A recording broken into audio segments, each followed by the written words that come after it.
ಕ್ರಿಸ್ತನನ್ನು ಪ್ರತಿಫಲಿಸುವಂತೆ ನಿಮ್ಮ ಆತ್ಮಗಳನ್ನು ವಾಕ್ಯದಲ್ಲಿ ಬಲಪಡಿಸುವ ಅನುದಿನದ ಧ್ಯಾನ. ಇಂದಿನ ಧ್ಯಾನದ ಶೀರ್ಷಿಕೆ ಸಂಪತ್ತನ್ನು ದೇವರಿಗೆ ಬಳಸುವುದು. ಈ ದಿನದ ದೇವರ ವಾಕ್ಯ, ಹೆಚ್ಚಿದ ಆಸ್ತಿಯಲ್ಲಿ ಮನಸ್ಸಿಡಬೇಡಿರಿ. ಕೀರ್ತನೆಗಳು 62ನೇ ಅಧ್ಯಾಯ 10ನೇ ವಚನ. ಸಂಪತ್ತು ನನ್ನದು. ಸಂಪತ್ತನ್ನು ನನ್ನ ಸೇವೆಯಲ್ಲಿ ಜ್ಞಾನಯುಕ್ತರಾಗಿ ಬಳಸಿಕೊಳ್ಳಲು, ಬಳಲುತ್ತಿರುವವರಿಗೆ ಸಹಾಯ ಮಾಡಲು, ಕತ್ತಲೆಯಲ್ಲಿರುವವರಿಗೆ ಸುವಾರ್ತೆ ಎಂಬ ಬೆಳಕನ್ನು ತೆರೆಯಲು ಅದನ್ನು ನಾನು ನಿಮ್ಮ ಕೈಗಳಿಗೆ ಒಪ್ಪಿಸಿದ್ದೇನೆ. ಸಂಪತ್ತು ನಿಮ್ಮ ನಂಬಿಕೆಯಾಗಿರಬಾರದು, ನಿಮ್ಮ ದೇವರಾಗಿರಬಾರದು ಅಥವಾ ನಿಮ್ಮ ರಕ್ಷಕನಾಗಿರಬಾರದು ಎಂಬ ವಿಮೋಚಕನ ಮಾತುಗಳಿಗೆ ಕಿವಿಗೊಡಿರಿ. ಒಳ್ಳೆಯದನ್ನು ಮಾಡಲು ಹಲವು ಮಾರ್ಗಗಳಿವೆ ಮತ್ತು ಅವು ವಿಶಾಲವಾಗಿವೆ. ನಿಮ್ಮ ಕಣಜಗಳು ದೊಡ್ಡದಾಗಿವೆ, ಈಗಾಗಲೇ ಅತಿ ದೊಡ್ಡದಾಗಿವೆ. ಅವು ತುಂಬಿ ತುಳುಕುತ್ತಿದ್ದರೆ ಇನ್ನೂ ದೊಡ್ಡ ಕಣಜವನ್ನು ನಿರ್ಮಿಸುವ ಬದಲು ಅದನ್ನು ನೀವು ಪರಲೋಕಕ್ಕೆ ಹೋಗುವ ಮುನ್ನವೇ ಕಳುಹಿಸಿರಿ. ವಿಧವೆಯರಿಗೆ ಆಹಾರ ಕೊಡಬೇಕಿದೆ.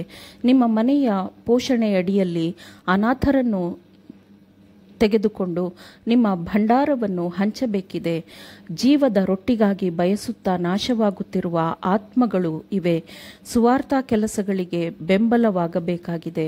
ಸಂಧಿಸುವ ಮನೆಗಳನ್ನು ಕಟ್ಟಬೇಕಿದೆ.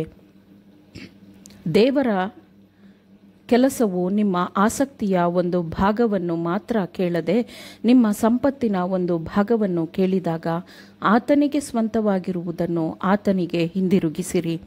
ನೀವು ನಿತ್ಯ ಸಂತೋಷವೆಂಬ ನಿಮ್ಮ ಸುಗ್ಗಿಯನ್ನು ಕೊಯ್ಯುವಂತೆ ನೀವು ಈಗಲೇ ಬಿತ್ತನೆ ಮಾಡಬೇಕೆಂದು ದೇವರು ನಿಮಗೆ ಕರೆ ಕೊಡುತ್ತಾನೆ.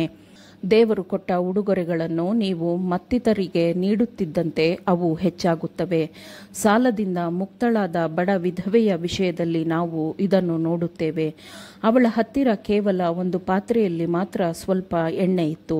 ಆದರೆ ಪ್ರವಾದಿಯಾದ ಎಲೀಷನು ಅವಳಿಗೆ ನೆರೆಹೊರೆಯವರಿಂದ ಪಾತ್ರೆಗಳನ್ನು ಎರವಲು ಪಡೆಯಲು ಹೇಳಿದನು ಮತ್ತು ಆ ಒಂದು ಪಾತ್ರೆಯಿಂದ ಬೇರೆ ಪಾತ್ರೆಗಳಿಗೆ ಸುರಿಯಲ್ಪಟ್ಟ ಎಣ್ಣೆ ಎರವಲು ಪಡೆದ ಎಲ್ಲಾ ಪಾತ್ರೆಗಳು ತುಂಬುವವರೆಗೂ ಹರಿಯುತ್ತಲೇ ಇತ್ತು. ಎಣ್ಣೆಯನ್ನು ತುಂಬಲು ಮತ್ತಾವುದೇ ಪಾತ್ರೆಗಳು ಇಲ್ಲದಾದಾಗ ಎಣ್ಣೆಯ ಪೂರೈಕೆಯು ನಿಂತು ಹೋಯಿತು. ಈಗಲೂ ಅದರಂತೆಯೇ ನಡೆಯುತ್ತದೆ. ಎಲ್ಲಿಯವರೆಗೆ ಒಳ್ಳೆಯ ಕೆಲಸಗಳಿಗಾಗಿ ದೇವರು ಕೊಟ್ಟ ಉಡುಗೊರೆಗಳನ್ನು, ಹಣವನ್ನು ಹರಿಯಲು ನಾವು ಅನುಮತಿಸುವವರೆಗೂ ಅವುಗಳನ್ನು ದೇವರು ಪೂರೈಸುತ್ತಿರುತ್ತಾನೆ. ನೀವು ಲೋಕಕ್ಕೆ ಬೆಳಕಾಗಿದ್ದೀರಿ ಎಂದು ಕ್ರಿಸ್ತನು ತನ್ನ ಪುತ್ರರಿಗೆ ಮತ್ತು ಪುತ್ರಿಯರಿಗೆ ಹೇಳುತ್ತಾನೆ. ಆದರೆ ನಿಮಗೆ ಬೆಳಕನ್ನು ಕೊಟ್ಟವರು ಯಾರು? ಅದು ನಿಮ್ಮಲ್ಲಿಯೇ ಸ್ವಾಭಾವಿಕವಾಗಿ ಇರುವುದಿಲ್ಲ. ದೇವರು ಬೆಳಕಿನ ಮೂಲವಾಗಿದ್ದಾನೆ. ನಮ್ಮ ಹೃದಯಕ್ಕೆ ತೋರಿಸಲಾಗಿರುವ ಸತ್ಯದ ಬೆಳಕನ್ನು ಇತರರಿಗೆ ಪ್ರತಿಫಲಿಸಬೇಕು. ದೇವರ ಮೇಲಿನ ನಿಜವಾದ ಪ್ರೀತಿಯು ಮನುಷ್ಯನ ಮೇಲೆ ಪ್ರೀತಿಯನ್ನು ಹುಟ್ಟುಹಾಕುತ್ತದೆ. ಪ್ರೀತಿಯು ತಾಳ್ಮೆಯುಳ್ಳದ್ದು, ಸ್ವಾರ್ಥತ್ಯಾಗ ಮಾಡುವಂಥದ್ದು, ಜ್ಞಾನಪೂರ್ಣವಾದದ್ದು, ಶ್ರಮಿಸುವಂಥದ್ದು, ಕ್ರಿಯೆಗಳಲ್ಲಿ ನಿಜವಾಗಿರುವುದು ಆಗಿದೆ. ಇದು ತಾನೇ ನಮಗೆ ಬೇಕಾಗಿರುವಂಥದ್ದಾಗಿದೆ. ದೇವರು ನಿಮಗೆ ಸಂಪತ್ತನ್ನು ದಯಪಾಲಿಸಿದ್ದಾನೆ. ಅದನ್ನು ಸರಿಯಾಗಿ ಬಳಸುವ ಮೂಲಕ ನೀವು ಒಳ್ಳೆಯ ಮತ್ತು ಉದಾತ್ತ ಗುಣಗಳನ್ನು ಬೆಳೆಸಿಕೊಳ್ಳಬಹುದು. ಕರ್ತನು ಬರುತ್ತಿದ್ದಾನೆ. ಕಳೆದುಕೊಳ್ಳುವಂತಹ ಸಮಯವೂ ನಿಮಗಿಲ್ಲ. ಪ್ರಳಯಪೂರ್ವ ಲೋಕದ ನಿವಾಸಿಗಳಂತೆ ನೀವು ನೆಡುವುದು, ಕಟ್ಟುವುದು, ತಿನ್ನುವುದು, ಕುಡಿಯುವುದು, ಮದುವೆ ಮಾಡಿಕೊಳ್ಳುವುದು, ಮದುವೆ ಮಾಡಿಕೊಡುವುದು, ಹೀಗೆ ನೀವು ಅಜಾಗರೂಕ ಲೌಕಿಕ ವ್ಯಕ್ತಿಯಂತೆ ನಡೆದುಕೊಳ್ಳಬಾರದು.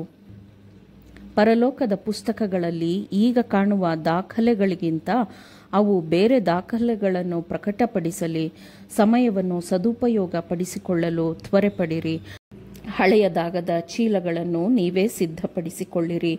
ಪರಲೋಕದಲ್ಲಿ ನಶಿಸಿ ಹೋಗದ ನಿಧಿಗಾಗಿ ನೀವೇ ಸಿದ್ಧಪಡಿಸಿಕೊಳ್ಳಿರಿ. ಆಮೇನ್. ದೇವರ ವಾಕ್ಯಗಳನ್ನು ಶ್ರದ್ಧೆಯಿಂದ ಆಲಿಸುವವರು ಮಾತ್ರವೇ ಆಗಿರದೆ ಪಾಲಿಸುವವರು ಆಗಬೇಕೆಂದು ನಿಮ್ಮನ್ನು ಉತ್ತೇಜಿಸುತ್ತೇನೆ. ಪರಿಶುದ್ಧಾತ್ಮನ ಸಹಾಯದಿಂದ ಆಲಿಸಿದ ನಿಮ್ಮೆಲ್ಲರಿಗೂ ಧನ್ಯವಾದಗಳು. ಮತ್ತೆ ದೈನಂದಿನ ಧ್ಯಾನಕ್ಕಾಗಿ ನಾಳೆ ಸಂಧಿಸೋಣ. ಆಮೇನ್.